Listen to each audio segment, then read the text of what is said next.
Okay, let's get going. Welcome, everybody. Thank you for coming. I guess the people outside will maybe trickle in. If somebody could just wave to them and encourage them. Thank you. So I'd like to welcome you all to today's policy research talk. These talks, which we try to schedule about once a month, give us an opportunity to present work coming out of the research department with each other, with colleagues in the rest of the World Bank, as well as many people outside the World Bank. So I'd like to welcome all of you in the room and those of you online watching the WebEx and the live stream. Today we have a topic of particular importance, which we're just chatting about outside. We don't actually do a lot of research on in the research department, so this is a new kind of topic for us, which is government procurement. Public procurement accounts for 10 to 20% of annual GDP, depending on the country and the year, making it a substantial economic driver, and particularly in some of the world's poorest countries. With this scale comes a lot of potential, and potential for using procurement to achieve different goals, such as policies like buy small, buy local, buy green. And these are often seen as important industrial policy tools for advancing macroeconomic objectives. But I guess, lots of questions arise. Are these effective? Do they lead to unintended consequences? What are the what's the size of the macroeconomic impacts? And also, understanding how this plays out across different countries at different levels of development. So to help us explore these questions, we're joined by our presenter today, Manuel Garcia-Santana. He's a senior economist in the Macroeconomics and Growth Unit of the Development Research Group. Manuel's research focuses on the macro aspects of development and trade. Before joining the bank, he served as an associate professor at Pompeu Fabra University and was a Kennan Fellow at Princeton University's International Economics section. I'm also delighted to welcome our discussant, Dr. Majed El-Bayat, the Regional Procurement Manager for the Middle East and North Africa region at the World Bank. He's joining us from Djibouti today. And would you mind put the sort of participants on the screen just so we can see him and welcome? Welcome. Thank you for joining us from so far and so late. Dr. El-Bayat brings an extensive experience in public procurement reforms, country reviews, fiduciary assessments, and capacity building initiatives. He has also led and contributed to several studies on public procurement. He holds a PhD and master's degrees in civil engineering, hydraulics from the University of Missouri, Columbia, and a BSc in civil engineering from Birzeit University in Palestine. So the format for today is that Manuel will present for about 45 minutes, after which we'll hear from Majed for about 10 minutes or however long he'd like to intervene. Then we'll open up the floor for Q&A from the audience. If you're online, please raise your hand or put that you have a question in the chat, and we'll hopefully be able to call on you. And if you wouldn't mind unmuting and actually intervening. Could you mute if you're participating? Thank you. With that, over to you, Manuel.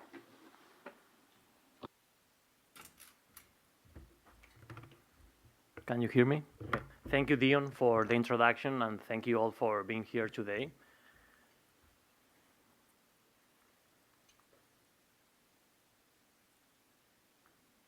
Just waiting for the slides to show up.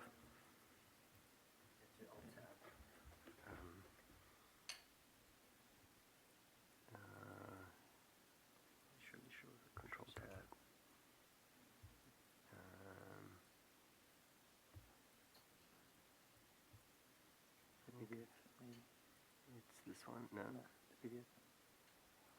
Yeah, there you go. Yeah.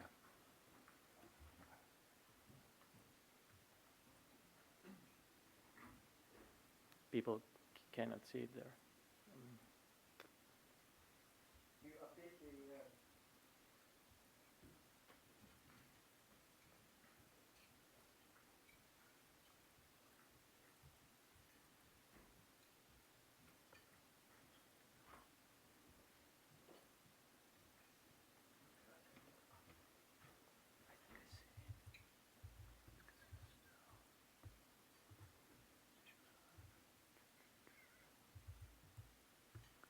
Thank you.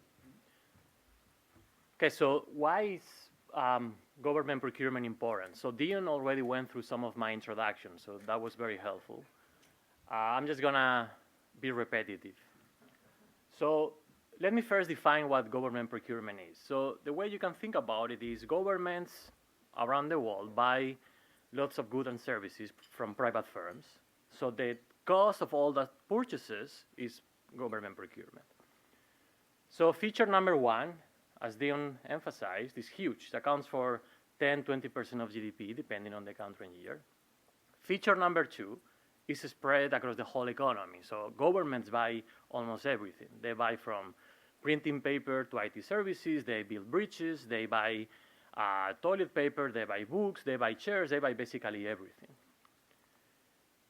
Feature number three, there are many firms that are involved in government procurement. So as measured by the enterprise survey, around 15% of firms on average report that they were trying to compete for at least one government contract in the preceding year. So a lot of firms matter for government procurement. Then it's often perceived as a powerful policy tool. So it's, especially in the last few years, public procurement has been at the core of the policy debate and has been emphasized as a tool governments can use to affect economic outcomes. For example, in the case of the EU, has been at the core of the industrial policy reports by the European Commission, emphasizing that making a public procurement market better is going to affect the economy positively in many dimensions. In the context of the ban, it has been emphasized that reducing the waste in procurement may allow governments to use these extra resources to do more with less. And very recently, in the context of the US, Buy American, which is a policy that I'm going to provide much more details, but it's a policy that imposes restrictions on the type of products and services that federal agencies can buy in the US, has been at the really core of how the federal government may actually help to create jobs and economic activity in the manufacturing sector in the US. Number five, not only there seems to be kind of an importance of procurement in levels, but there seems to be a trend that is going to make public procurement even more important over time. So this is inspired by the recent paper by Juhas and co-authors, where they use this data set, Global Trade Alarm, which you can measure all types of policies around the world. So what I did is that using a predetermined definition they have in this data set, which is about procurement-related policy. And what I did was plotting the number of procurement-related policies that were announced across the different years. And what you can see is that there were like some kind of constant trend for 10 years. And starting in 2017, there was kind of an upward trend in the number of procurement-related policies that were announced by countries around the world. Well, you may think that this trend is simply driven mechanically by the fact there is more regulation over time in all aspects of policy. So in the second graph, what I'm plotting is the procurement-related policies as a fraction of all the policies that governments announce over time. And what you can see is that nowadays, procurement-related policies account for around 6% of total policies around the world, as measured by this data set. So that's a huge number, because by all policies, I mean everything that has to do with anti-dumping, trade, rules of origin, credit subsidies, and so on and so forth. So summary, procurement is huge, spread across the whole economy, is important for private firms. There seems to be at the core of the policy debate, and its importance is increasing over time in terms of policy reforms. So what is going to be the plan for the talk? The plan for the talk is going to be the following. First, I'm going to give you concrete examples of procurement policies that are very important in trying to understand the type of mechanisms I will emphasize later.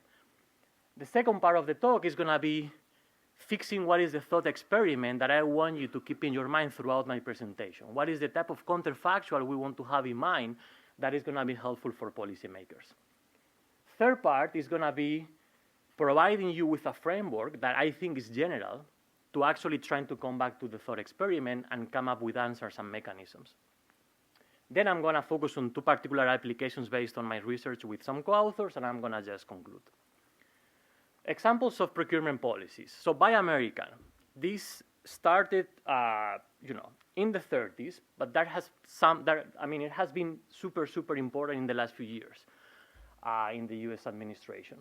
So how does it work? The way it works is that federal agencies have restrictions on the choices they make regarding the suppliers they choose. And in particular, for example, the 20% bid margin means that unless the price that is offered by the foreign firm is 20% lower than that offered by the domestic firm, then the federal agency has to buy from the domestic firm. So this is a way in which governments are explicitly telling you how much they are willing to pay extra in order to buy from a local firm. And this is very prevalent around the world. Buy less local or domestic. This is kind of the opposite of the buy American. In the case of the EU, the European Commission has been trying to unify the market for procurement in a way that somehow resembles the single market spirit that the EU had in mind. So by harmonizing rules and making sure that governments implement an equal treatment across firms from all origins, the EU was thinking about increasing market integration and potentially improve the procurement outcomes at the EU level. Buy small is also very prevalent, so there are reservations for small firms. So governments impose themselves some restrictions just to make sure that a particular fraction of total expenditure is actually allocated to small firms. And again, this is very prevalent around the world. There are some other policies that are going to have less importance in my presentation, but I think are going to gain a lot of importance in the coming years, like, for example, the Buy Green. So there are already governments that are using their procurement systems to make sure that the economy becomes greener by buying from greener firms or greener products. Also buy from minorities. There are many governments that think that this government demand can be used to help minorities that may be constrained somehow, to help them to overcome these constraints. And also, for sure, reduce waste and corruption, which has been kind of the classical view of public procurement. So what is the thought experiment I'm going to be thinking throughout my presentation? So I really want you to fix that in your mind. Imagine the government changes the composition of firms from which it buys. So remember I told you governments buy toilet paper, they buy printing paper, they buy IT services. Imagine they just keep buying the same stuff, they just change the firms from which they buy them. And what is important is that the thought experiment, I want you to keep that the expenditure is going to be unchanged. So this is not about a fiscal multiplier where the government increases overall expenditure and then there are positive economic outcomes. It's spending the same money, just changing the composition of firms from which I buy. And in principle, you can think of this policy as being very cheap. Governments don't have to spend more, at least directly. They just have to make sure that they change the composition of firms from which they buy. So this is the thought experiment. Of course, one of the examples is promoting the participation of small firms. Then the question is, what is going to be the impact of this policy on aggregate outcomes? So what I'm going to say is pretty obvious, but if you want to look at the net effect of the policy, first you have to identify the channels through which the policy generates a positive effect, and this should be aligned in principle with the rationale from the policymaker point of view. This should be consistent with what the policy maker has in mind that this is gonna tackle. Identify the channels through which the policy generates negative outcomes, and this may be more related to unintended consequences. Maybe some of the policies that governments, policymakers are implementing are generating effects they were not expecting. And of course, you're going to quantify the trade-off. And if you find that the former is bigger than the latter, then the effect of the policy is positive, and we can think of a policy that has been, rightly implemented. Okay, now I'm going to try to give you a very general framework that I think is going to help us to think about that thought experiment. Think of the government as a final producer. And actually, this is the way national accounts think about the government. Okay, so governments produce healthcare, they produce education, they produce safety. Along that process, they use intermediate inputs. So public procurement is the system governments have to acquire all these intermediate inputs they need in order to produce these public goods. Now, if you just think about the government in its role as a final producer, only that role, in principle, what the government should do is to choose the set of suppliers that maximize the output given the constraint. Governments have a budget. If I just want to produce as efficient as possible, I'm going to take that budget and spend it optimally just by choosing suppliers that can produce that at the lowest possible price. That would be, in principle, the main objective. But in practice, we all know governments, and probably rightly so, they have additional objectives. They care not only about profit maximization or cost minimization, they care about other things. For example, they may care about fixing an economic distortion. For example, financial constraints. There may be an economy in which firms are financially constrained, so governments may want to internalize that when deciding from which firms they want to buy. some governments don't only care about the price index of consumers, but they may care about creating jobs locally. And again, they may want to use the procurement system to somehow tackle this objective, which is improving local economic activity. So in principle, what I want you to keep in mind is that it is possible, and probably rightly so, that governments are going to be willing to distort their supplier choices so they can become more inefficient from a cost minimizing point of view in exchange on tackling those additional objectives they might have in mind. So that's kind of the framework I'm going to be using throughout my presentation. And what I'm going to be repeating all the time is that this is going to imply a trade-off. There is going to be a trade-off between increasing private sector performance by tackling these potential distortions and additional objectives versus government efficiency. So the government is going to be willing to be a less efficient final producer as long as this comes with some benefit, which may be coming from the performance on the private sector. Okay? In the case of the Buy American, as I mentioned before, the government is already telling you how much is willing to pay more just to create local jobs. In that case, was around 20%. So this is just a graph to repeat this framework with some equations and some nice arrows. Government final producer is going to produce public goods and services, which is YG, and the set of M's are going to be suppliers. Okay, potentially this set of suppliers is the set of all firms in the economy. So in principle, the government could actually buy from any firm in the economy, in principle. These are the suppliers, which are just firms, indexed by 1, 2, up to capital G. So what is the buy local policy? The buy local policy is to change this composition and to make it more biased towards local firms. Buy small is the same, but making it more biased towards small firms. And what are going to be the positive effects of these policies? Well, these firms may actually do better in the private sector. Why? Because they have a new demand from the government, they may overcome some constraints. So by changing the composition, that's going to affect the way these firms behave in the private sector. This may lead to positive effects. But at the same time, if you change the composition of firms from which you buy, and these firms are potentially different in terms of productivity, that's going to affect the prices they charge, potentially affecting the price index of the government. And if we think that the budget of governments is fixed, changes in the price index is going to inevitably affect how much real output the government is producing. So this is just the same trade-off I was mentioning before. Okay, so what I'm going to do next is to give you two particular applications that I think fit really nicely into the motivation in the sense that they speak to policies that I was emphasizing before, but also fall nicely into the framework that I just described. Of course, these two applications are only two, and there are many other possible applications that I still think would fall into this trade-off that I talked to you before.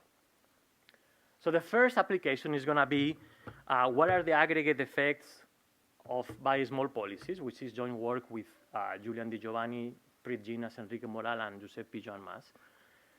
And the second application is going to be based on buy local. I'm going to give you details later, but it's going to be trying to understand to what extent, even in a context in which governments are not supposed to discriminate against non-local firms, even in a context where there is regulation going in the other direction, there seems to be evidence that governments still want to implement some sort of local bias.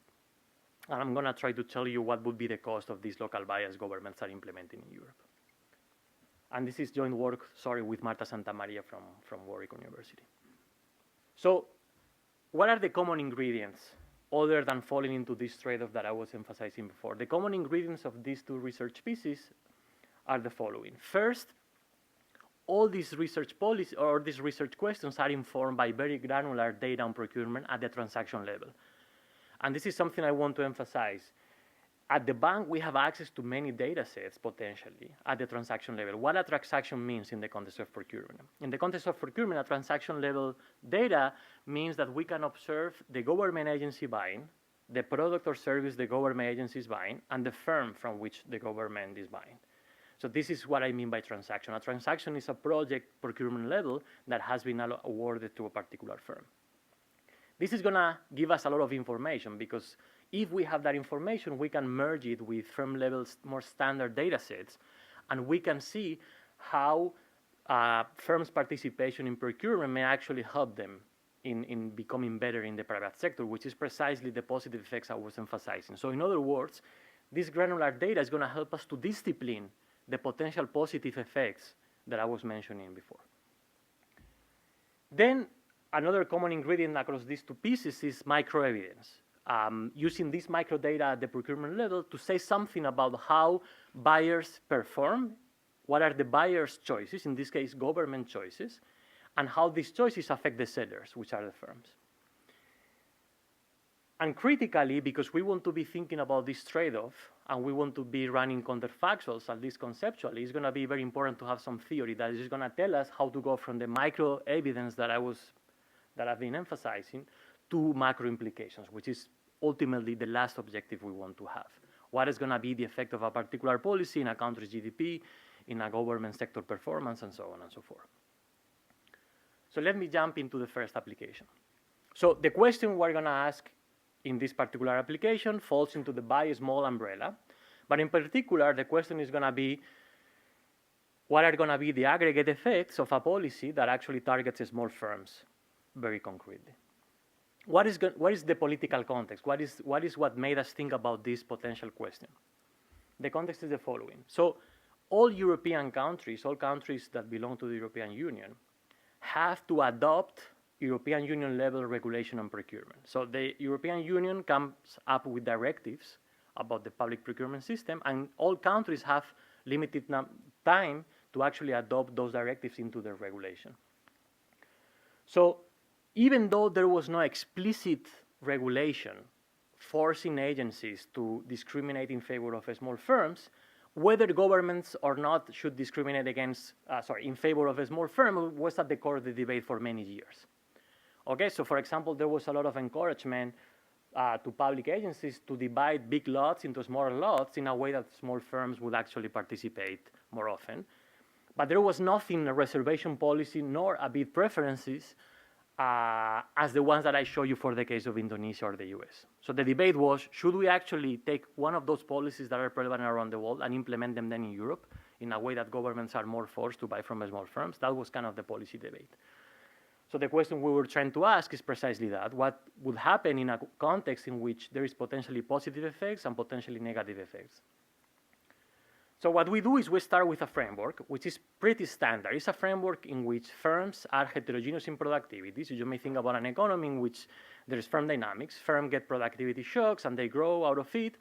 So they are heterogeneous in this productivity. And they have access to a production function, which is very standard. Just for simplicity, let's assume they use capital, and they mix capital with this productivity component, which is S. And you can think of S as being one of the sources of heterogeneity of these firms. That is exogenous to firms. Firms just get shocks and get more or less productive. From the demand perspective, what is very standard is the fact that all firms sell to the private sector at no cost, just for simplicity. So all firms, because they produce differentiated varieties, they're going to have some market share in the private sector, so they're going to be producing and selling to the private sector. What is more of an innovation is the fact that firms have the ability to sell to the government by paying a cost. And in particular, what we're going to assume is that firms can invest in increasing the probability of selling to the government. They can hire people to make sure they comply with regulation. They may prepare the bids correctly. They may prepare for the auction. But there is always some probability that they fail and they don't get the contract. They can affect that probability. That's the idea. What about finance? So we're going to assume that the distortion that is making the policy potentially good for the economy is the fact that firms are going to be financially constrained. So firms are going to solve a dynamic problem in which they're going to borrow over time and they're going to accumulate net worth. Why do they want to accumulate net worth? Because the level of capital they can have in equilibrium is going to be constrained by the amount of net worth they have. So this, you can think of this as a collateral constraint. Okay, so that's going to provide incentives for firms to accumulate net worth in this economy. Something we're going to try to innovate as well, based on the evidence, is that firms not only can borrow against their net worth, their tangible capital, or their tangible assets, they can also borrow against their current revenue. And in particular, we're going to assume that government contracts, potentially, but also profits or revenue from the private sector, can be used as a collateral. So there is some degree of pledgeability of these revenues.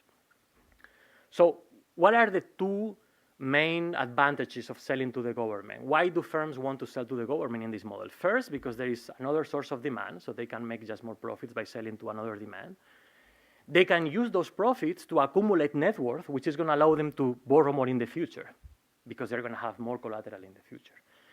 But also because just on impact, because government contracts are pledgeable, they're going to be able to borrow even more, even just the same year where they get the contracts. Those are going to be the two incentives and the two channels through which selling to the government is going to be beneficial for the firms. So before telling you what is the role of the government in this model or the way we think about the government, let me tell you what is the impact of financial frictions. What is the kind of distortion the government is going to try to handle. So what is going to happen is that firms that may be potentially very productive, but that have very low levels of net worth, for example, young firms, you may be a very productive firm, but when you start, you don't have enough level of assets. Because the financial constraint, you cannot borrow against those assets because you don't have them, and then you are inefficient in this model. So what that's going to imply is that these firms are going to be financially constrained. There's going to be a set of firms in equilibrium that are going to be financially constrained, meaning that their level of capital is too low, and their marginal productivity of capital is too high. They have a lot of potential, and if you were to give them 1 unit of capital, they would produce a lot, but they don't have capital because they are financially constrained. Once you aggregate these effects at the micro level, something you're going to find is that there is an aggregate capital and TFP loss. Why? Because you're going to have a bunch of firms that are smaller than optimally, so the amount of capital in the economy in equilibrium is going to be inefficiently low. And you're going to have a bunch of firms that are financially constrained. They have a lot of MRPK, so TFP is low because you would like to relocate capital from a lower marginal productivity firms to the high productivity firms. And this is how somehow you're going to get a GDP loss in the aggregate. So what is the government going to do? The government is, again, is going to be a final producer that is going to produce final goods that consumer is going to consume. And along that process is going to buy intermediate inputs from these private sector firms. So what we're going to assume is that the government has access to some policy instruments that allow to affect procurement outcomes. So somehow the government is going to have some policy tools that is going to affect them to affect the share of expenditure that is allocated to small firms versus large firms.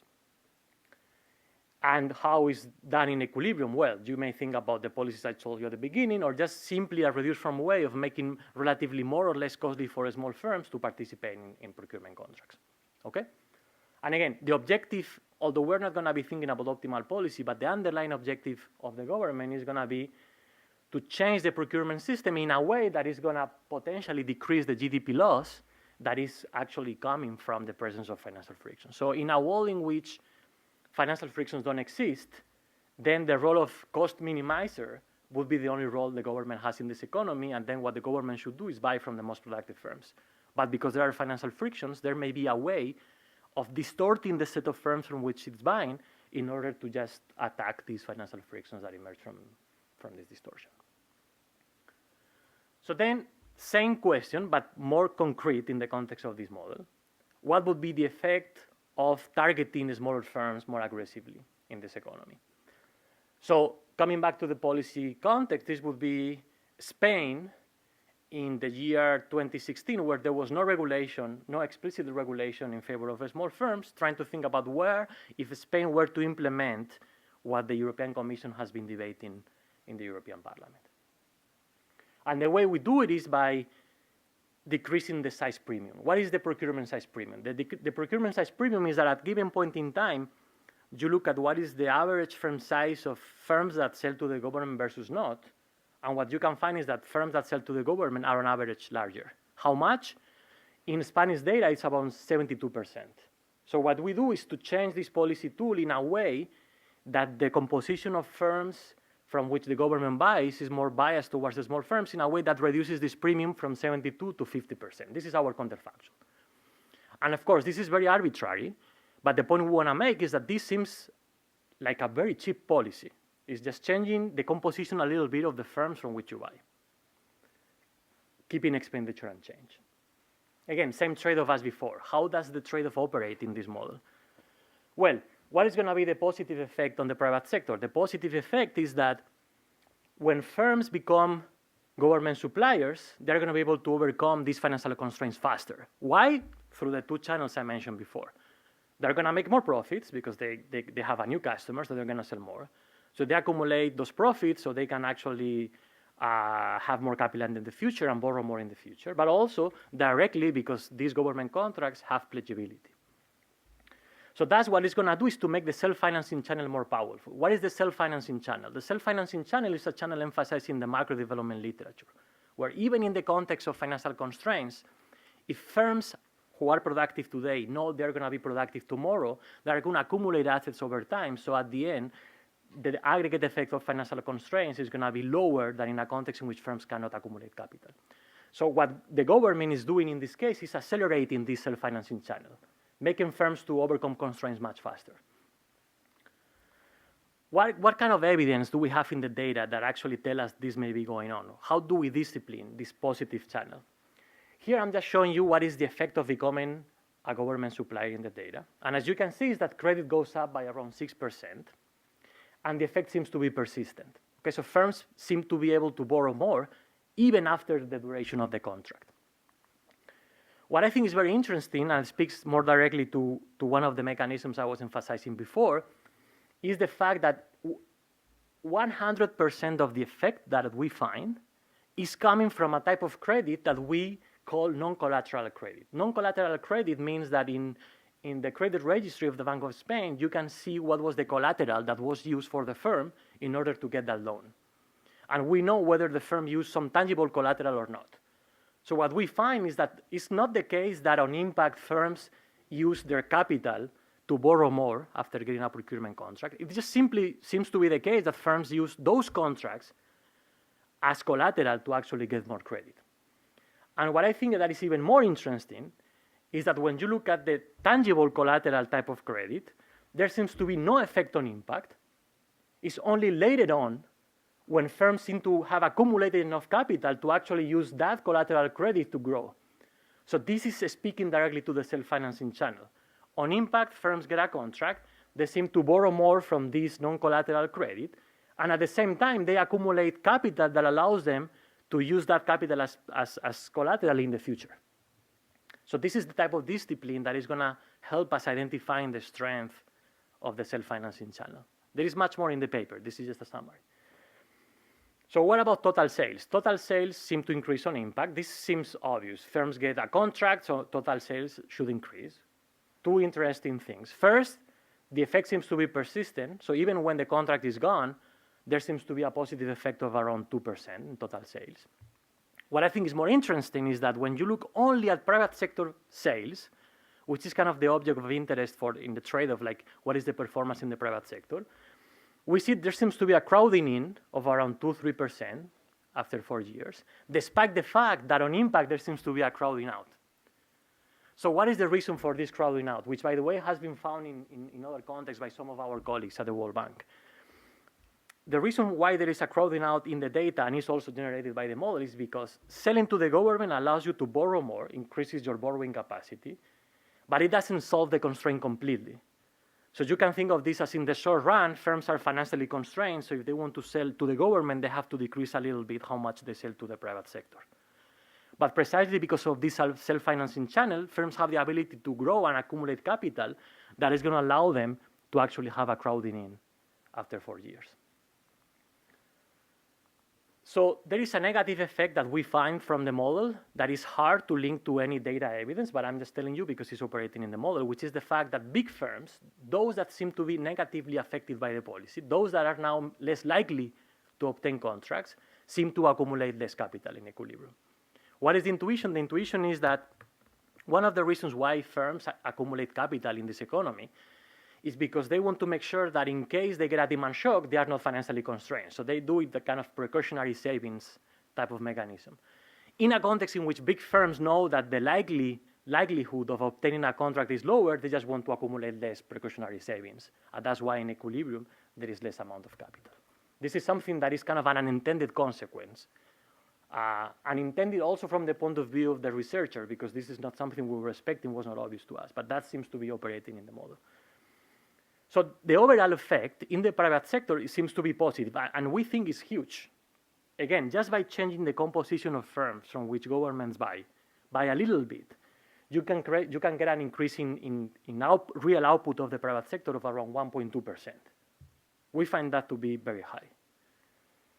That's the private sector. That's one part of the trade-off. What about the other part of the trade-off? As I was anticipating in my narrative, there's going to be a cost that the government is going to have to pay by changing the composition of firms.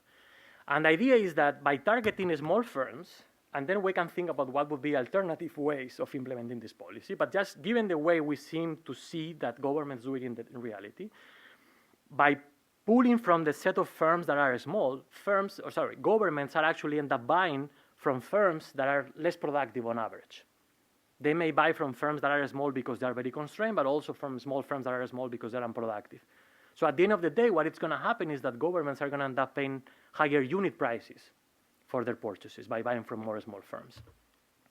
So that means that the price is going to go up, the price governments have to pay to produce final outputs. And given that the budget is fixed, what that's going to imply is that the real provision of public goods by the government is going to go down by around 8%. So once you take into account how big the government is versus the private sector, and these two effects that I was mentioning, you're going to get that on average, the net effect on real GDP is around 0. Okay, so then it's up to the government to somehow tell you whether I'm more interested in solving the private sector distortion versus minimizing or decreasing the provision of public goods in the economy. So there seems to be this trade-off operating, which is very similar to the one I mentioned to you conceptually a few slides before. Now, what are the takeaways from this research application? There is a trade-off. I've been repeating myself a lot. Okay, but how this trade-off may depend on the level of development, for example, which I think is very important. The stronger increase in YP is going to happen in two possible situations. Situation number one, how big the distortion is. If the distortion is huge, then the government has more incentives to actually participate and fix the distortion. So in an economy in which there is a low PA, which is the extent to which firms can borrow against their assets and the extent to which firms can borrow against their private revenue, if those parameters are lower, it means that firms are going to be more constrained in that economy. It means that the government may have more incentives to actually implement this policy. So the less developed the economy is in terms of financial development, the more likely it is that the change in YP is higher. Also, it's going to depend on how powerful the tool is. If we believe in this case that the government has more credibility or better reputation than private sector agents, and hence is going to give pledgeability to firms, that's going to make the policy more powerful in the sense that selling to the government just by the reputation of the government is going to make banks to be more willing to lend to firms that sell to the government, and hence this self-financing channel is going to be even stronger. Something that I think is super important, I just realized by building all these slides that something I had not thought about a lot, but I think this is a data moment that is crucial to understand all these policies, which is what is the productivity gap? First, I'm going to tell you generally, and then in the context of this application. What is the productivity gaps between the firms that you are targeting, local, small, you name it, versus the productivity of the incumbents that are selling to the government already? How this came out in our research piece, it came from calibrating the productivity distribution, which tells you how different are small versus large firms in terms of productivity. But we could have more direct evidence on how more productive are the incumbents, the actual suppliers to the government, versus those that would be benefited from the policy. And that's going to tell you to what extent the negative effect is going to be big or small. Okay, so that's kind of the takeaways from this particular application. I'm going to tell you about a second application, then some final remarks, and then I will conclude. So in the last 10 minutes. So as I told you, public procurement is in principle integrated in the EU. Single market spirit, governments cannot discriminate against non-local firms. However, when you look at government purchases in the EU, they are highly geographically concentrated. And there is very nice research piece by one of our colleagues, Alan, here at the World Bank, showing that. So how big these numbers are? Well, if you look at what is the share of procurement value that is awarded to firms within the same country, it's pretty much everything, 98%. When you do that at the regional level, what fraction of procurement value is awarded to firms or establishments that operate within the same region is around 50%. So it's a lot. And this is for France and Spain, but pretty much prevalent across all countries in the EU. Actually, despite the fact that in principle integration is total, there seems to be a lot of effort in fixing some problem. So regulators, policymakers recognize that despite the regulation being the right one, there seems to be something that is not working well. So the question is, are government agencies home biased in the EU, despite the fact that regulation shouldn't allow them to do it? And if so, what is the effect of this bias in explaining this lack of market integration in Europe, in procurement, and what is the cost on government's provision of public goods? Again, the same object as before. How much is home bias costing governments? So there's going to be one challenge, which is that we're going to try to infer what is the whole government's home bias, which is kind of a preference parameter, if you want. And the main challenge is the fact that, in principle, just the fact that markets are geographically not integrated is not telling you that this should be a home bias. One explanation we all know from working with trade models is that there may be bilateral frictions about which governments cannot do anything. So governments are constrained in the sense that there seems to be some transportation costs, information frictions, and governments buy as much as they can from local firms or from non-local firms because there are some technological restrictions that don't allow them to do it. And the other possibility is home bias. So how do we disentangle the two? That's what the paper is going to be about.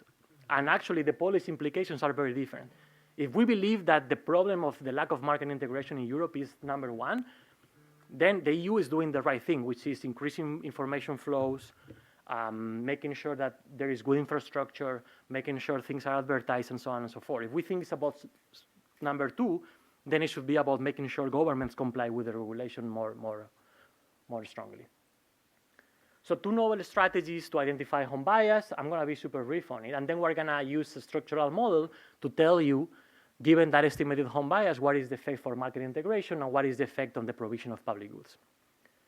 And this, something that is important, this analysis in this research piece is partial in the sense that we're going to be abstracting from the positive part of the trade-off. So whatever number I found about the loss in government efficiency coming from home bias, you have to trade it off against what would be the positive benefit at the local level of implementing bias. So that's going to be, in that sense, incomplete, but it will come in future research.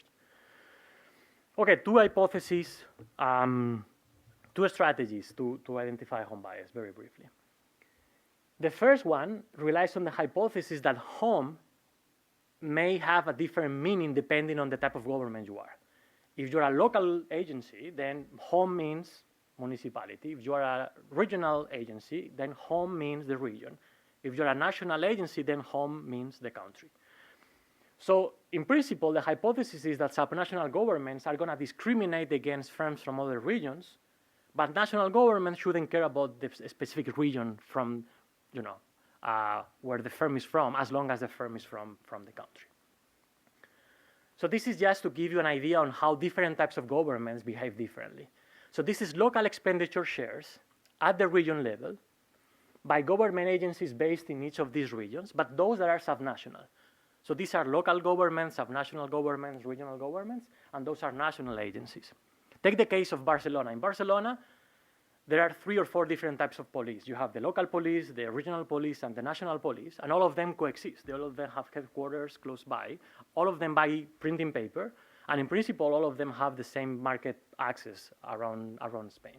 But what you can see is that subnational governments systematically buy much more locally than national governments do. Of course, this may be driven by sectorial composition, like the fact that subnational governments buy different goods and products than national agencies. This doesn't seem to be the case. In fact, what we find is that within each, and this is only at the 2-digit, but even if you do it super narrowly, within each very narrowly defined product, what you find is that subnational governments systematically buy much more locally. Again, this is not solving the challenge I told you before, because they may be the case that distortions or frictions are somehow different across these government types. So we do our best using the following strategy.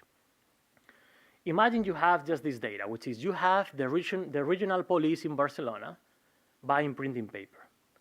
And what we see in our data is that this agency buys much more from Plan B, which is the local plan, vis-a-vis Plan A, which is the non-local plan. Again, if you were to have only this data, you cannot tell whether this is home bias. It could be the case that the regional police agency is constrained. It's just much more costly to buy from Plan A. So what we do is to compare same printing paper and same two plants, so the same plant in Madrid and the same plant in Barcelona, and we just see how the national police behaves relative to the regional police. It's kind of a diff in diff, is how much this agency buys locally versus non-locally, vis-a-vis another agency that may have different incentives from the same two plants. So if you believe that these natural frictions like transportation cost, information, which is a challenge we try to address, and many others, are constant within an origin destination, are constant within an origin destination across government agencies, then you can identify a relative home bias between these two types of government agencies. So the second strategy relies on a natural experiment for France. So in 2016, the number of regions in France decreased from 21 to 13. So this is just the map. So take the case of High Normandy and Low Normandy. So before 2016, High Normandy and Low Normandy were different regions. That would be the gray border. After 2016, they became the same region. So what we can see is whether firms based or establishments based in Low Normandy started selling more to government agencies based on High Normandy after the reform. Whether firms that became artificially local just by the change, whether they became more active in the market in High Normandy. And what is key is that these two strategies control 4 origin destination factors that may capture these technological constraints governments may have. And then as a result, we identify a wedge that we interpret as a home bias. What are the results? Strategy number 1, strategy number 2, two things in common. There seems to be much more market integration. In this case, there seems to be much more market integration when looking at national agencies' purchases than when looking at subnational purchases. In the case of the French reform, there seems to be much more market integration among the regions that became integrated after the reform. In the case of France, most of the action, actually all of it, was through the extensive margin. It's like the fraction of firms in Low Normandy that now started selling to government agencies based in Up Normandy increased by a lot. But how much? By around actually a factor of 4.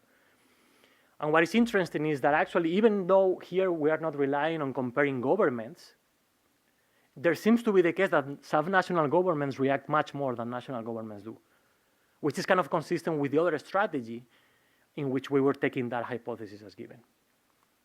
So this is just this event study for the case of France. So this is the graph you should be looking at. So this is the effect on the fraction of firms from a non-integrated pre-region to a post-integrated region in the share of firms that sell into that region. So it's like kind of the extensive margin. What is the share of firms in Low Normandy that sell into Up Normandy before and after? And what we see is that despite the fact there was no pre-trend, there seems to be a big effect afterwards that is differential across government agency, which again reinforces the hypothesis for strategy number 1.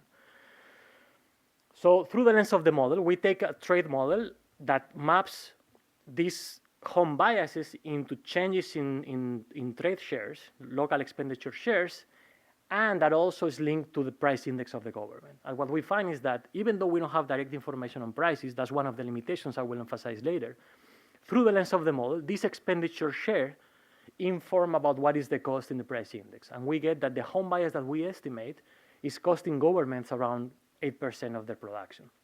So governments, coming back to the trade-off before, seems to be an 8% less productive as a function of this home bias. Does it make sense or not? Well, this is a wedge. So one of the issues we had is that we are identifying a wedge, and we don't have data counterpart to just confront it against. So what we did was actually learning. We didn't know about it, but in the US, there's a lot of buy local policies imposed by state governments, very explicit.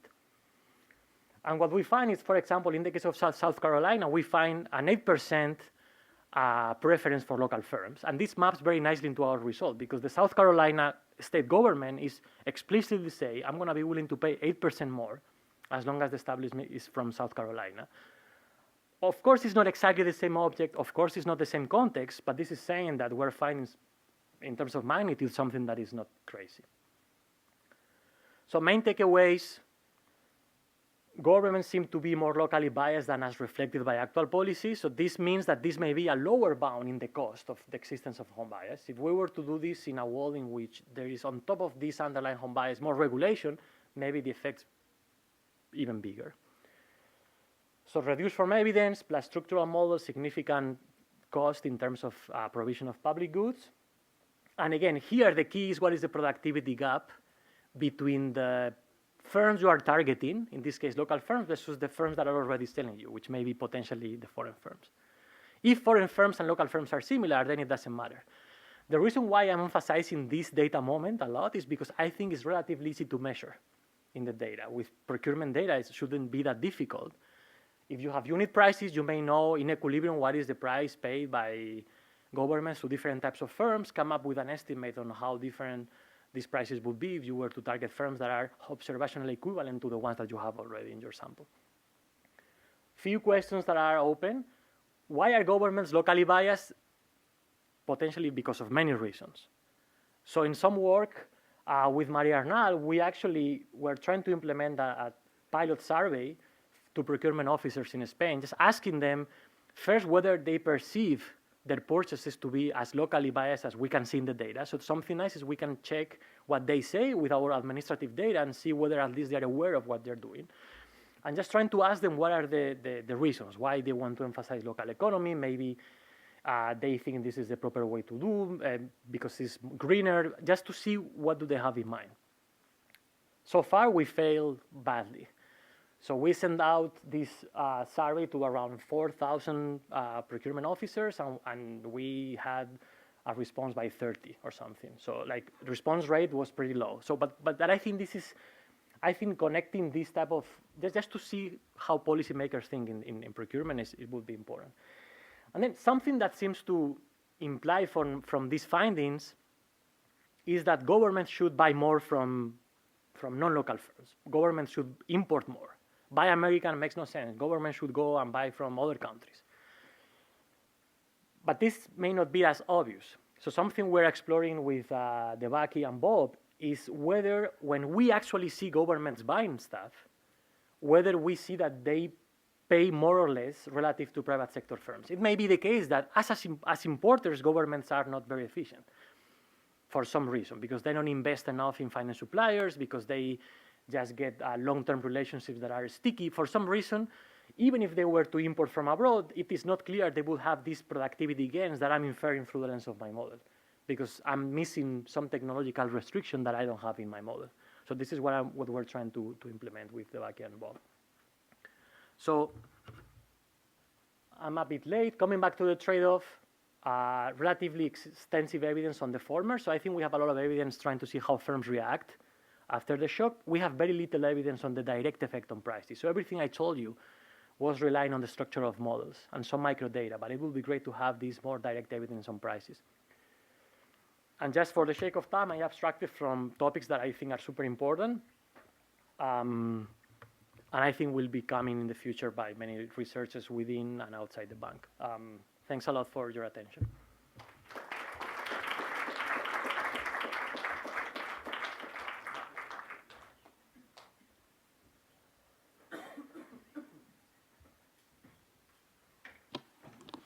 Thanks, Manuel, for that really interesting and very clear presentation.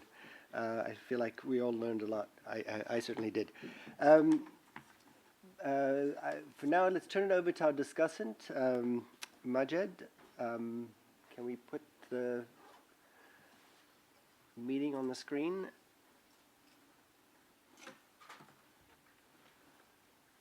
Well, thank you very much, Dion, for inviting me for this very nice topic to talk about it, and also for a good presentation by Manuel.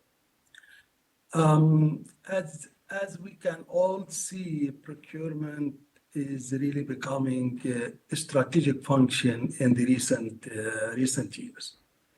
And mainly the driver for that is the huge volume going through public procurement. It is estimated about $13 trillion globally goes through public procurement.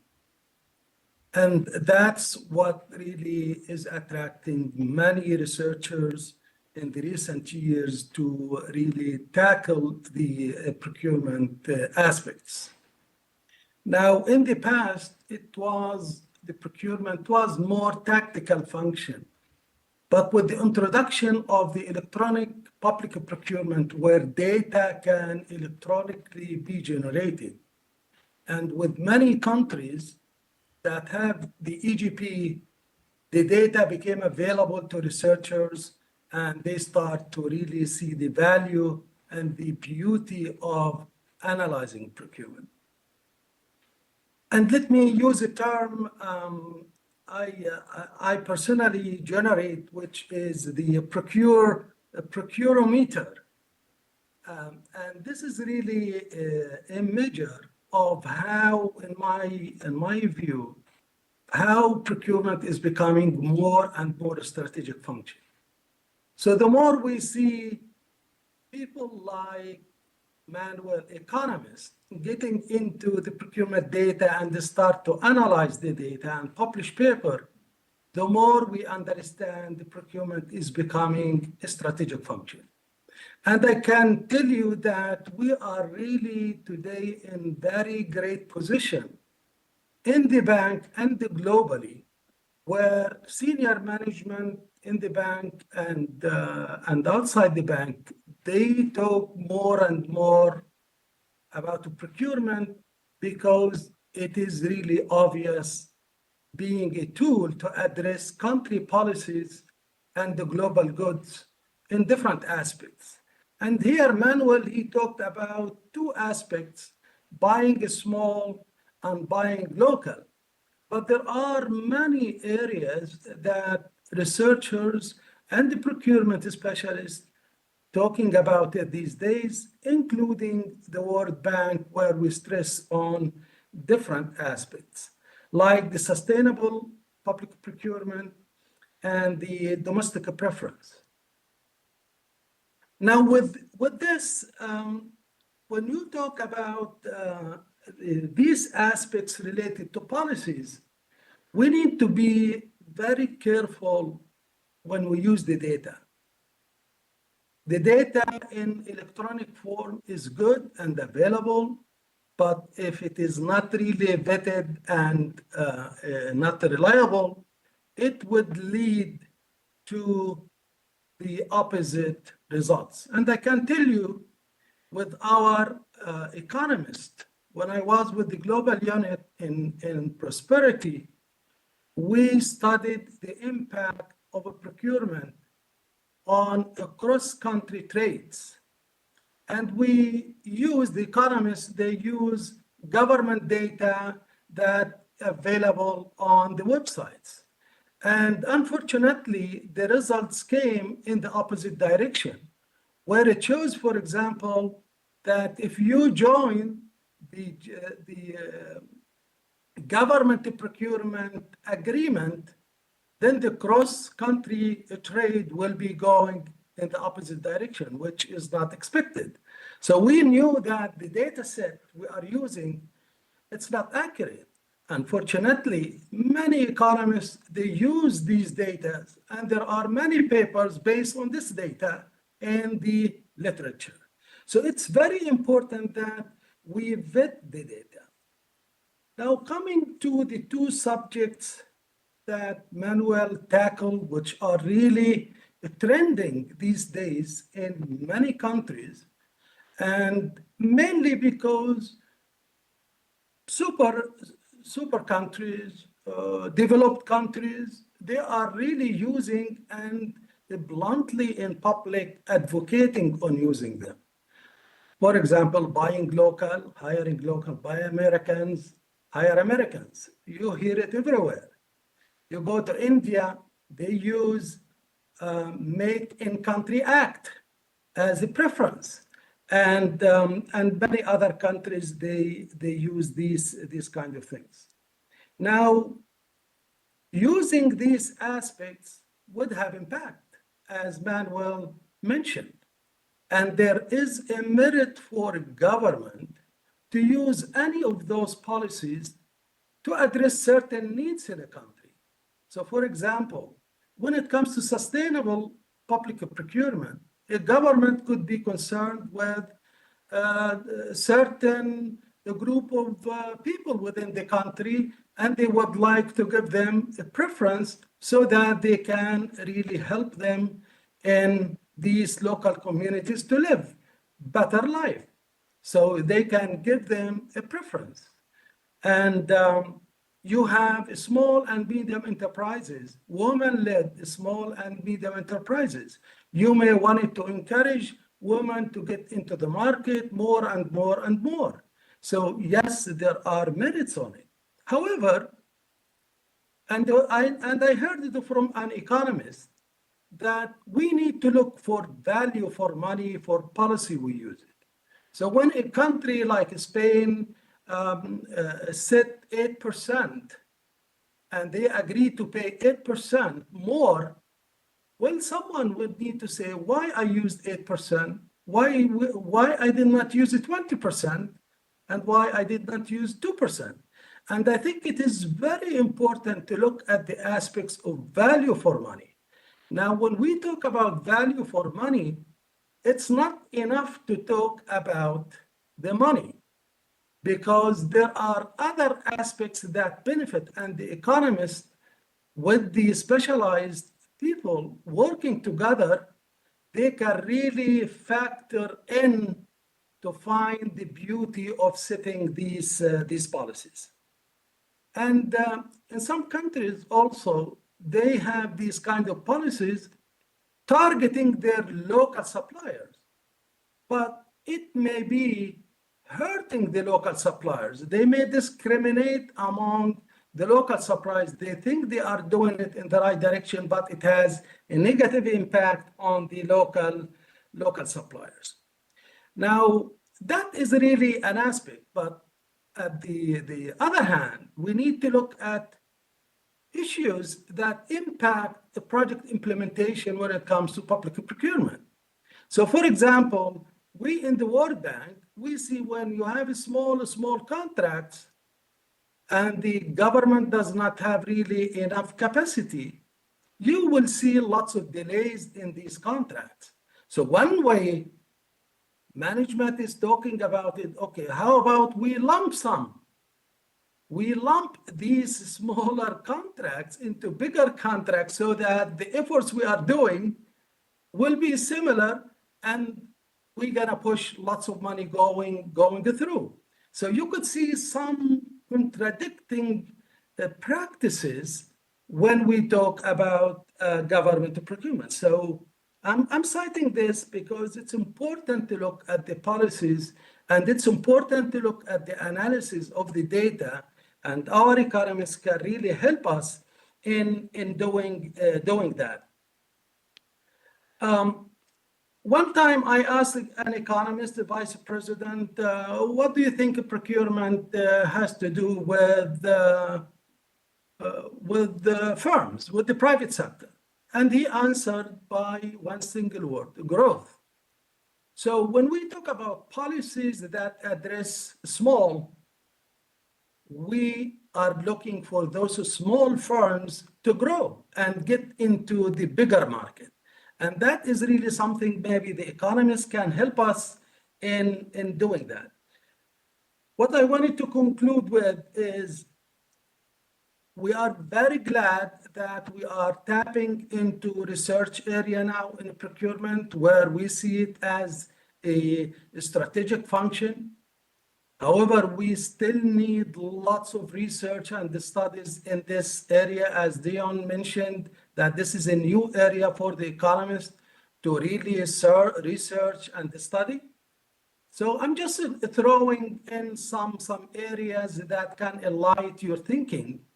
For example, what is the connection between procurement and the social contract? What is the impact of delays in a procurement and contract execution on the economic benefits? And I can tell you, we did the research, and it was really challenging to find data, even in our bank ICRs, on the economic benefits lost due to delays in the project implementation in the bank. However, with the modest data we had, we came with an economical model. It is not published yet, and it came out in the water sector as well as in the transport sector that about 1% of the capital cost of a project is the economic benefits lost due to delays of every single month. So if you're talking about $100 million delayed for 10 months, that's 10% of the 100. You're talking about $10 million lost economic benefits for the government and the citizens of the country. Now, when we talk about this kind of data and these kind of results with ministries like Minister of Finance or Economist, then they will take it seriously when it comes to the impact. We talk about corruption, and corruption in procurement and infrastructure could go as high as 50% in some cases. But we do not have really good research on what is the impact of corruption on the economy and the economic benefits government are losing and the citizens. One area that came out in the recent years and during COVID-19 is the supply chain system.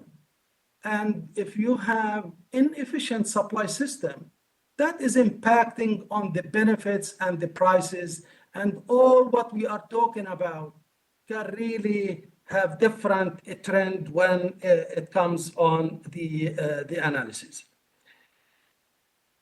The impact of the capacity building and what are the benefits of the capacity building. This is an area where we have no clue about it to justify for governments to spend the money to skill enhancement of their procurement specialists on public procurement.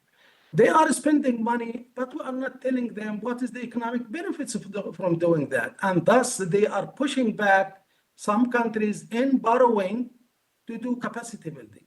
I'm just citing some areas that the economists can really help us in a procurement in shedding some economic data analysis and results that can really help us in pushing agendas that needed in the recent day. So the more we have a kind of this research, the more we will be better off when it comes to procurement and really provide a good advice for governments on certain policies in their own countries. Thank you very much.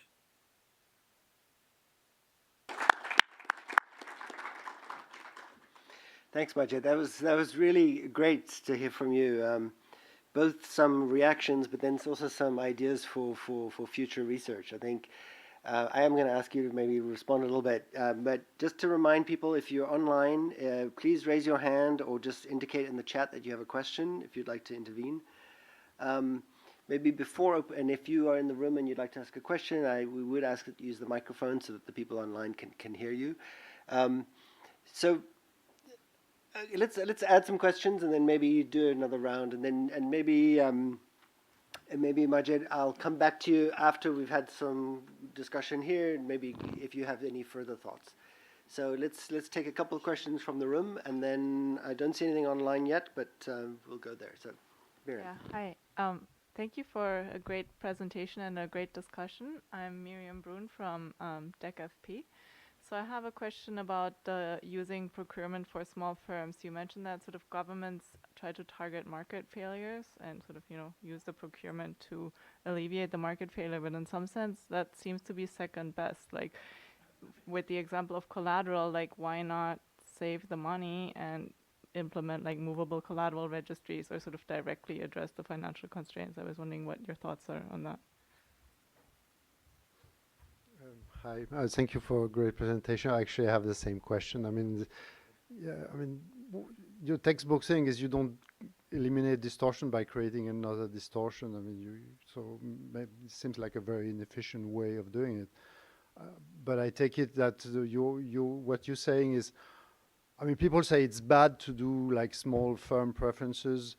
Well, it's not that bad in the end because there's still some benefits. I don't know if I'm interpreting this right, but otherwise I agree with the previous question.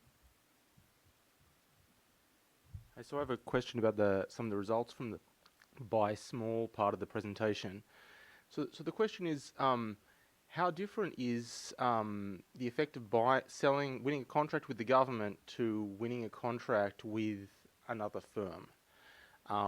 So is it just the contract that's important, or is the government special in a way, in a sense that the revenues from that contract are more able to be borrowed against?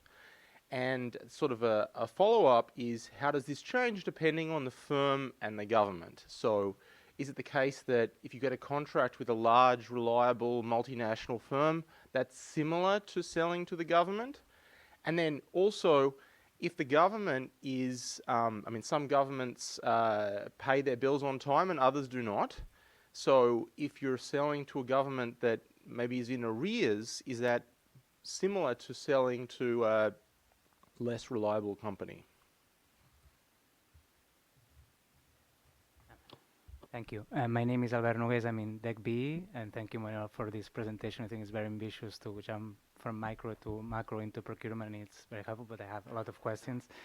The first one is, I think, kind of basic. How do you reconcile that some of the data is expenditure and some is like tender prices? Because you have the differences quite often that what was won in a contract is not what was actually expended or like paid, no? And I'm saying this because this might have some strategies depending if you're a small firm or a large firm. A large firm might have the ability to look like less productive at the tender stage, but then because of renegotiations or something that happens during implementation, is able to raise the expenditure and the price. And I mean, because I thought that maybe the first paper was more using tender data and the second was more on expenditure, and that might be important at least for comparative into some of these aspects.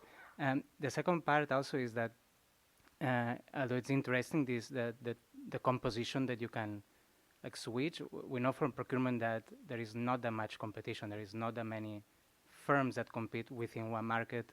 Some tenders don't go into competition at all, and maybe some of these reserve markets also don't. They go directly to one person. So how in your model do you account by maybe the inability to switch between firms easily? Because you assume you have a policy, I can switch within a high productive with a low productive, but maybe because there's no competition, you cannot, governments don't switch. And one on the financial constraints, like also the large firms, they try to compete for the market, right? And I would assume they will have like more markets than small firms in terms of number of markets or volume, if you want. So how this will affect, like, or if you took into account this into the papers. Thank you. Thanks for the great presentation. So I have a major question about like objective function of government.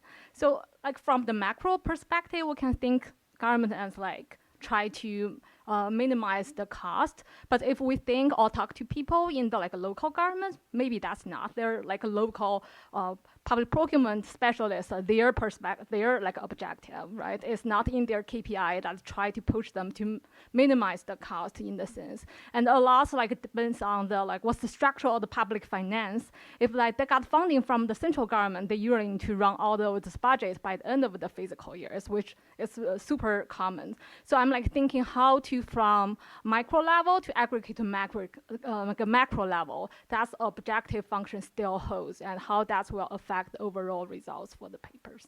Yeah, thank you.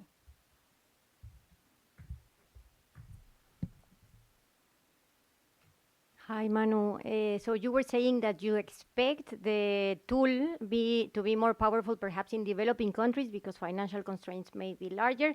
It's kind of related to what Steven asked. So you hear all the time that in developing countries, governments are very famous for being very bad payers, no, to their suppliers. And not even if they are in arrears, they just take very long time to pay their suppliers. So in that sense, it is likely that the banks are internalizing that. So the pledgeability of these contracts, of the government contracts, is very likely low in developing countries. So is there evidence on the impact of this tool in developing countries and or this pledgeability? Thanks.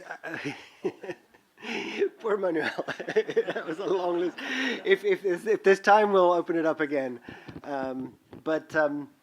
Sorry, a lot of questions. I let that go on for a long time, So- but I'll give you a shot, and then if there's something I thought you should answer, I'm and you gonna don't. try to select those that I think are kind of more big picture, and then I'm super happy to discuss for as long as needed afterwards.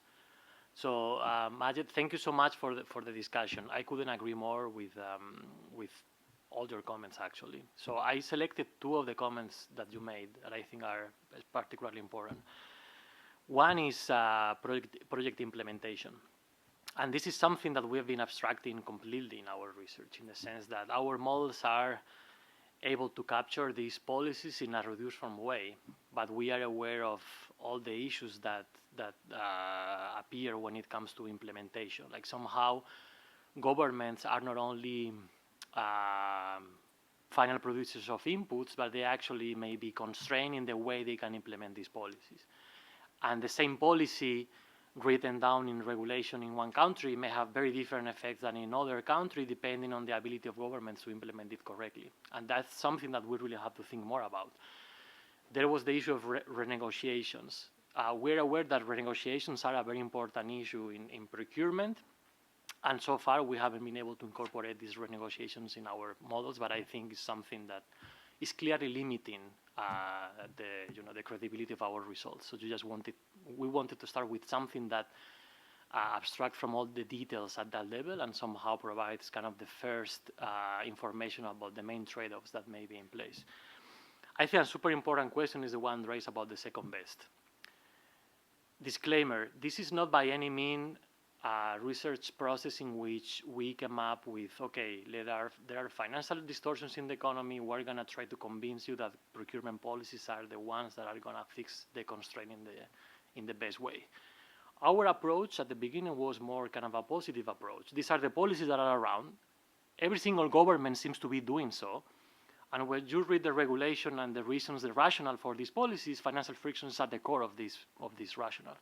So we wanted to have a framework to help governments to say, okay, given that you seem to be doing this pretty prevalently across all countries, what are the effects that you may be actually having, both negative and positive? So this was our approach, rather than trying to say something normative about this is the policy you should implement or not. It's more kind of informing policymaker about the trade-offs. Then Claudia and Steven, I think that's key, but somehow reflected in our trade-offs. So I was emphasizing that the extent to which buy small policies may be more important depend on two factors. Factor number one is the extent of the initial distortion you want to tackle, which is financial constraints. So in that sense, if you just take that partially, that would imply that countries with higher levels of distortions may benefit more from these policies. But then I also mentioned how powerful the policy is. I was relating that how powerful policy is to the pledgeability of the government contract. So it may very likely be the case that in developing countries, distortions are higher, more prevalent. So in principle, the policy will have a higher impact. But because the policy parameter is weaker, which is the pledgeability, at the end of the day, things may not be as we expect. So there is this horse race between the power of the policy tool versus the underlying distortion you are trying to solve. So that's, I think, somehow captured in our framework. What you ask about multinationals, we don't think there is conceptually any difference between, from the point of view of the firm, in selling to Walmart versus selling to the government. We just think that governments seem to actually target small firms with a policy objective in mind, and we don't see how private firms may be put into the picture to actually do the same job governments seem to be doing. But in principle, there is nothing that makes a private sector firm selling to Walmart to get the same benefits from selling to the government. Again, it comes to this pledgeability parameter that in some contexts actually may be stronger for Walmart than from the government because the government has no credibility. So it depends on the context. What about the very micro aspects of procurement? We are aware that thinking about the second price auction, first price auction, score functions is almost impossible in a macro model. And this is precisely our point. Our point is that the procurement literature, very successfully so, was making a lot of progress in analyzing auction by auction. But when you look at the policies, most of the policies are written in a very general way that are not auction specific. There are some exceptions, but most of them is buy American, which means there is this preference gap. So we were trying to abstract in the most aggressive way from the micro aspects of procurement contracts, but in exchange capturing kind of the trade-offs that policymakers seem to have in mind and tackle those. So we are aware that we cannot capture all the types of possible auctions that happen in reality because our macro models are not powerful enough and it wouldn't be tractable. But we're aware of the limitations, and I think we have to think much more carefully about how these details, coming back to implementation, which is kind of a particular case of more kind of macro details, may affect our results, and to what extent we have to be careful in interpreting what we find. Sorry if I missed any of the comments. No, thanks, Manuel. Let's do a lightning round. We have 2 online, and then Javi, and then I'll go back to Majid, and then to Manuel to close off, because we only have about 5 minutes left. So Ana Cosolito, do you want to come? Yes, yes, sure. Hi, Manuel. Thank you so much for the paper. I was surprised a little bit to find that the reallocation of public resources from large to small firms doesn't actually have any effect on GDP. Can we say that this is just a lower bound of the effect? Because if the productivity gap between small and large firms is actually low, and that is basically in a setting where small firms are financially constrained, then if you move from this setting to a dynamic one where actually you allow companies to make investment in productivity enhancing activities, you would expect to observe that basically small companies invest more, and that sort of increases productivity and output. And I don't know basically sort of the differences of this dynamic effect between developing and advanced economies, but definitely rephrasing a little bit the question that Stephanie says, I think that conditional that the government is distorting what is actually sort of the type of suppliers that will help you maximize your gains, not only from a static point of view, but also dynamically. Thanks, Ana. Diego, and please keep it brief. Thank you. Thank you. Yes, just a comment. This is a very nice framework for understanding the effect on women-led businesses.